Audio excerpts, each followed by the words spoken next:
हम केले के बागान में हैं।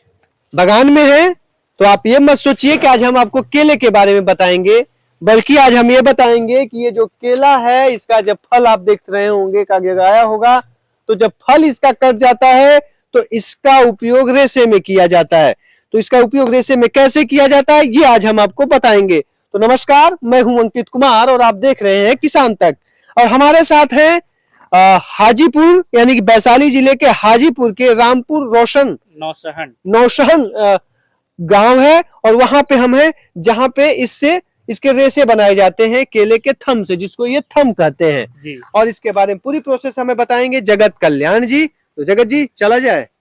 देखिए, पहला प्रोसेस थम निकालने रेशा निकालने का ये है कि पहले एक पेड़ को जिसका दिखा दीजिए पूरा अच्छे से, जिसका फल कट जाता है उस थम को काट के हम लोग को खेत से ले जाना होता है अपने यूनिट पे। तो ये पेड़ हमारे कटा हुआ है यहीं से, और अब इसे हम लोग ले जाएंगे अपने यूनिट पे। चलिए ये देखिए, ये लेके चले साथी।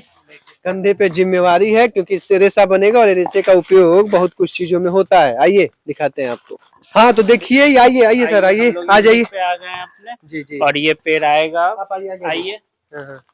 ये पेड़ आ गया है। थोड़ा सा हम आपको बता दें कि ये जो है मशीन से काटा जाएगा, लेकिन ये मैनुअली हाथ से भी काटा जाता है थम को, और इस तरह से होता है। और ये इसका कई पार्ट में निकाल दिया जाता है। इसी का आपका रेशा निकलता है। इसी का रेशा निकलता है। इसको क्या कहते हैं? इसको बार्क कहते हैं। बार्क इसको कहते हैं। और ये मैनुअली है। ये मैनुअली है। इसका दो तरीका है, मैनुअली भी है और मशीन से भी है। तो ये मैनुअली है आपका, पेड़ से डायरेक्ट, दिखाइए पेड़ से डायरेक्ट आपका लेडीज लोग निकाल लेती हैं हाथ से। और दूसरा तरीका जो मशीन से है वो आइए हम दिखाते हैं। ये काट रही है, मतलब इसका क्यों है? ये बीच का ये होता है, इसका कोर स्टेम होता है, जिसका कोई काम नहीं होता। यहाँ कोई काम नहीं होता है। आसाम उसाम में इसकी सब्जियां भी बनती है। बिहार में हम लोग आइए थोड़ा दिखाइए। ये वाला है ये बीच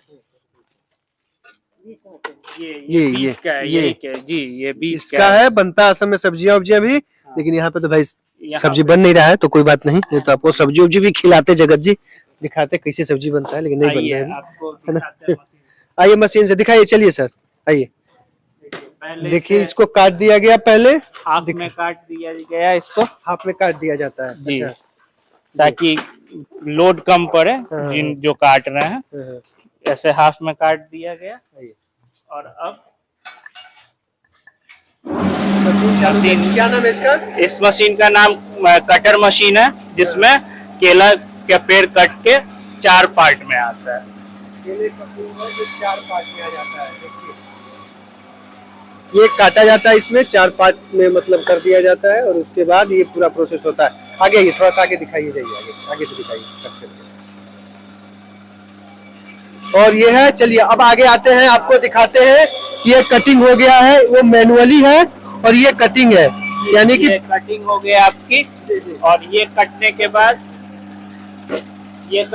बाद आपकी ये लेडीज को छुड़ाने में इजी हो जाती है और फास्ट हो जाता है। यहाँ पे फिर से 4 पार्ट में रहता है। ऐसे ही उसी में से एक लेयर, जो केले का जो लेयर होता है ना, वो लेयर एक लेयर निकाल दिया जाता है। उसमें मैनुअली काट के वो निकालती है अलग अलग, और इसमें इस तरह से करती है। से छुड़ाना। अच्छा, अब उसके बाद सर आइए आगे आ जाइए। चलिए आइए दोस्त, आगे आइए। हम लोग को थोड़ा सा निकल जाने दीजिए।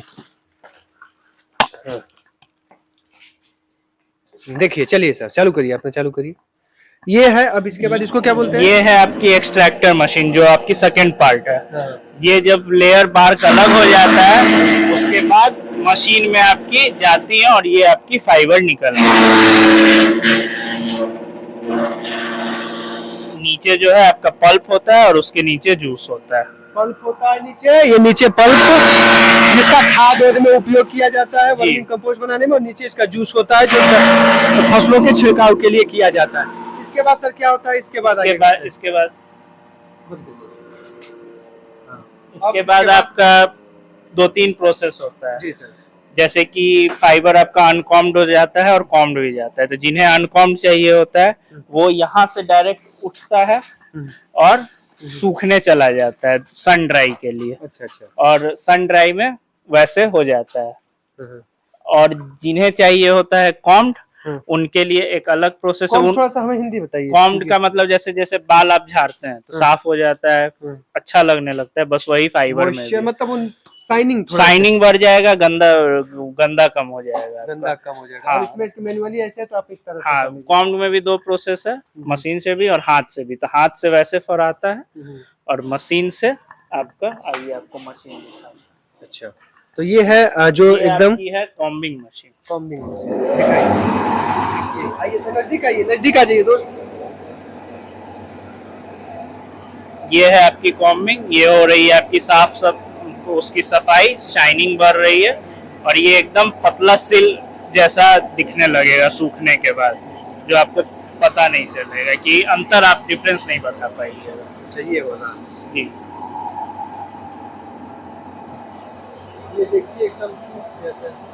एकदम ये है कि ये जो है इस मशीन से तुरंत सूख जाएगा और शाइनिंग आएगी। और उसमें है कि अब धूप जैसे आएगा मैनुअली अपना सूखेगा। उसमें थोड़ा टाइम लगेगा, इसमें थोड़ा कम टाइम। मांग किसकी रहती है सबसे ज्यादा? मांग देखिए दोनों की रहती है। अब जैसा जिनको प्रोडक्ट बनाना रहता है वैसी मांग रहती है। देखिए ये आपके फाइन हो गए, एक एक अलग हो गए, एक एक धागा आप चाहें तो आप आराम से ले सकते। रेशा जो है इसका अलग हो गया, उसमें थोड़ा सा वो है कि उसमें आपको हाथ से ऐसे ऐसे करना पड़ता है और ये मशीन से है तो पूरी तरह से एकदम सॉफ्ट हो गया। ये है तो इस मशीन को क्या कहते हैं सर? ये कॉम्बिंग मशीन है। कॉम्बिंग मशीन इसको बोलते हैं।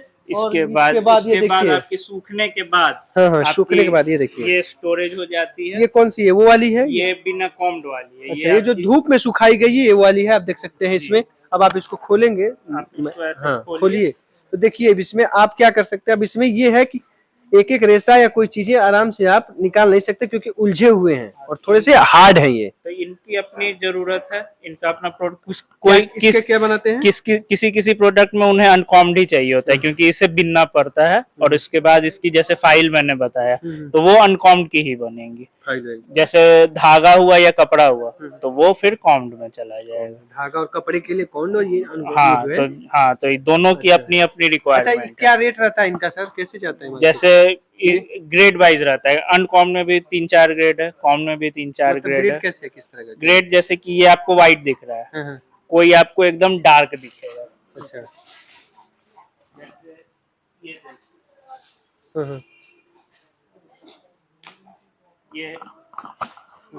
ये देख रहे हैं डार्क है तो ये आपका अलग ग्रेड हो गया। इसका क्या रहता है? डार्क का सबसे मांग रहता है? नहीं, इसका ज्यादा मांग रहता है। इसका किससे जाता है?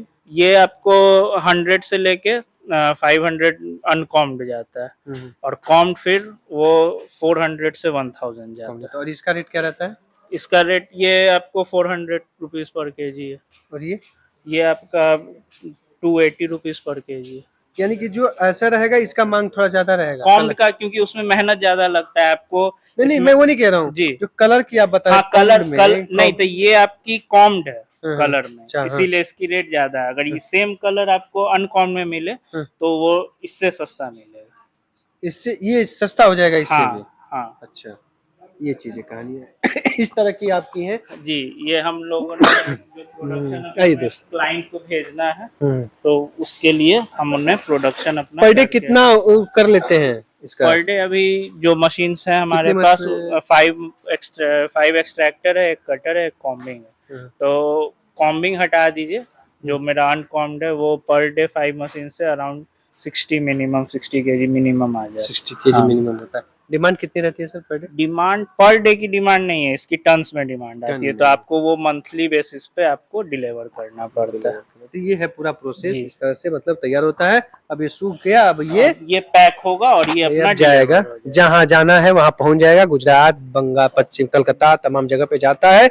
लेकिन बिहार में भी इसकी प्रोसेसिंग यानी कि जो बनने उत्पाद है रेशा या कपड़ा उपड़ा बनाने का, वो मशीनें ज्यादा विकसित नहीं है, इसके चलते बाहर जा रहा है। अगर ये चीजें बिहार में रहती जी, बिहार में रहती तो और अच्छा होता। जैसे भागलपुर अभी करना शुरू किया है, इसमें ज्यादा आगे बढ़ना शुरू किया है, तो जब वहाँ हो जाएगी तो सेम चीज जो बाहर होती है वो यहाँ होने लगेंगे। तो आप लोग के लिए भी, मेरे लिए भी बेनिफिशियल होगा, वहाँ भी एम्प्लॉयमेंट जनरेट होगी, नई चीज एक मिल जाएगी, क्योंकि भागलपुर सिल्क सिटी है आपका, तो इसके लिए तो वो मशहूर है और ये चीजें हो सकती हैं।